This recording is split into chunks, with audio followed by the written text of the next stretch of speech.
ఇక ఇదే అంశంపై స్పందించడానికి సిద్ధంగా ఉన్నారు బీఆర్ఎస్ నేత ఎర్రోల శ్రీనివాస్ గారు. శ్రీనివాస్ గారు చెప్పండి, మరి 2 లక్షల ఉద్యోగాలు ఇస్తామని గద్దెనెక్కిన ప్రభుత్వం ఇప్పుడు విచక్షణ రహితంగా విద్యార్థులు నిరుద్యోగులపైన లాఠీచార్జ్ చేసుకుంటూ మరి పోలీస్ స్టేషన్ కు తరలిస్తున్నారు. మహిళలు అందులో లేడీస్ ఉన్నారని కూడా చూడకుండా విచక్షణ రహితంగా ఘోరమైన వైఖరి అవలంబిస్తున్నారు కదా, మరి దీనిపైన మీ స్పందన ఏంటి? నిరుద్యోగులపైన జరిగినటువంటి లాఠీ చార్జిని మేము తీవ్రంగా ఖండిస్తా ఉన్నాం.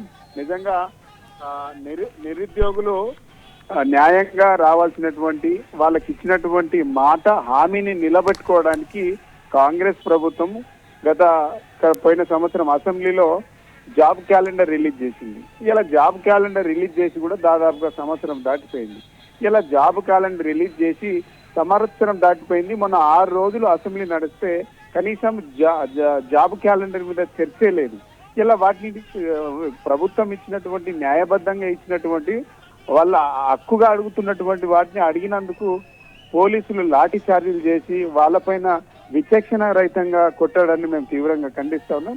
కాంగ్రెస్ పార్టీ బట్టి విక్రమార్క గారు ముఖ్యమంత్రి గారు ఇలా వాటికి నిరుద్యోగులకు సమాధానం చెప్పాల్సినటువంటి అవసరం ఎంత ఉంది.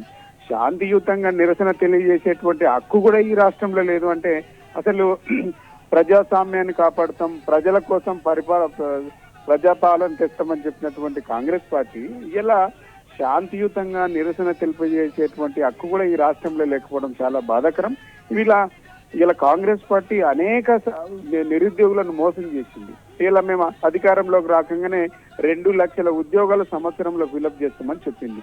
ఇలా 2 సంవత్సరాలు దాటిపోయింది. 26వ నెల నడుస్తా ఉన్నది. ఈ 26 నెలల్లో ఈ కాంగ్రెస్ పార్టీ కనీసం 2000 ఉద్యోగాలు కూడా ఇవ్వలేనటువంటి దుస్థితిలో ఉన్నది.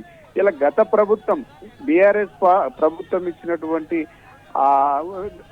ఉద్యోగాలను 60,000 ఉద్యోగాలను ఇలా వాళ్ళ ఖాతాలు వేసుకొని మేమే ఇచ్చినామనేసి అబద్ధాలు చెప్పుకుంటా ఉన్నది. నిజంగా ఈ ప్రభుత్వానికి చిత్తశుద్ధి ఉంటే, ఈ ప్రభుత్వానికి కూడా దమ్ముంటే వైట్ పేపర్ రిలీజ్ చేయాలి. నిజంగా మీరు ఇచ్చినటువంటి నోటిఫికేషన్లన్నీ, మీరు ఇచ్చినటువంటి ఉద్యోగాలన్నీ, మీరు చేసినటువంటి భర్తీ ఎన్ని ఉద్యోగాలు భర్తీ చేసింది వాటిని వైట్ పేపర్ రిలీజ్ చేయకుండా, వాటిపైన చర్చ పెట్టకుండా గత ప్రభుత్వం నోటిఫికేషన్లు ఇచ్చి గత ప్రభుత్వమే ఎగ్జామ్స్ పెట్టి అన్ని ఇచ్చిన తర్వాత ఆర్డర్ కాపీలు ఇచ్చి ఇలా నా ప్రభుత్వం ఇచ్చింది అనేసి ఇలా ఈ ప్రభుత్వం వాళ్ళకి క్లెయిమ్ చేసుకోవడానికి నిజంగా చాలా సిగ్గుచేటు. ఇలా నిరుద్యోగులను నిండుగా అసెంబ్లీ సాక్షిగా మాట ఇచ్చి జాబ్ క్యాలెండర్ పేరిట ఇలా జాదుతనం చేసింది కాంగ్రెస్ పార్టీ. ఇలా న్యాయంగా వాళ్ళకి రావాల్సినటువంటి జాబులు ఎందుకు ఇస్తలేరు? 2 సంవత్సరాలు దాటిపోయింది, 24 నెలలు 26 నెలలు అయింది అని అడిగినందుకు అమ్మాయిలను కూడా చూడకుండా కర్కశంగా లాఠీ చార్జ్ చేయడం ఏందండి?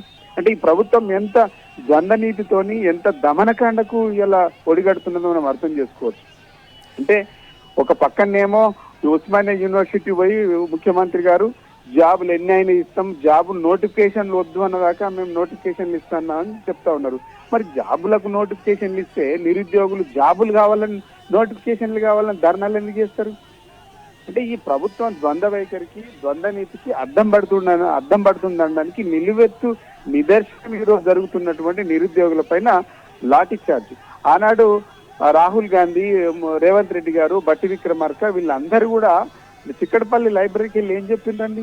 మీ హక్కులను కాపాడుతాం, మేము పబ్లిక్ సర్వీస్ కమిషన్ యూపీఎస్సీ స్థాయిలో పునరుద్ధీకరణిస్తాం, దాన్ని ఆ రేంజ్ లో తయారు చేస్తామని చెప్పిండు. అసలు ఇలా ఉన్నటువంటి పబ్లిక్ సర్వీస్ స్టేషన్ లో ఉన్నటువంటి ఉద్యోగాలు ఇచ్చేటువంటి దుస్థితి లేదు కదా. ఇలా కోదండరాం ఎందుకు మాట్లాడు?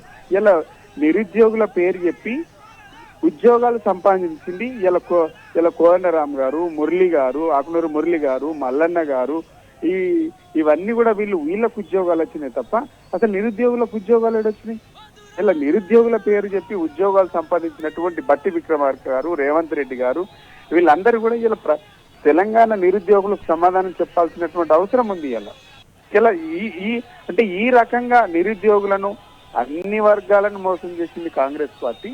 ముఖ్యంగా నిరుద్యోగులను నిండా ముంచింది కాంగ్రెస్ పార్టీ. 2 లక్షల ఉద్యోగాలు ఏమైనాయి? సంవత్సరానికి 2 లక్షల ఉద్యోగాలు ఇస్తామన్నారు, ఎందుకు ఇవ్వలేదు?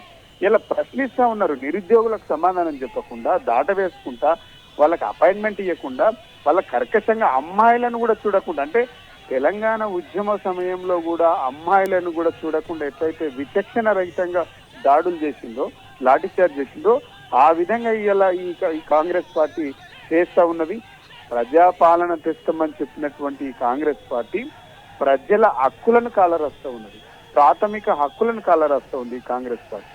మేము నిరుద్యోగుల పక్షాన మేము డెఫినెట్ గా నిలబడతాం. మా పార్టీ ఇలా కాంగ్రెస్ పార్టీ ఇచ్చినటువంటి మాట ప్రకారం వాళ్ళు 2 లక్షల ఉద్యోగాలు ఇవ్వకపోతే డెఫినెట్ గా వాళ్ళ పక్షాన మేము నిలబడతాం.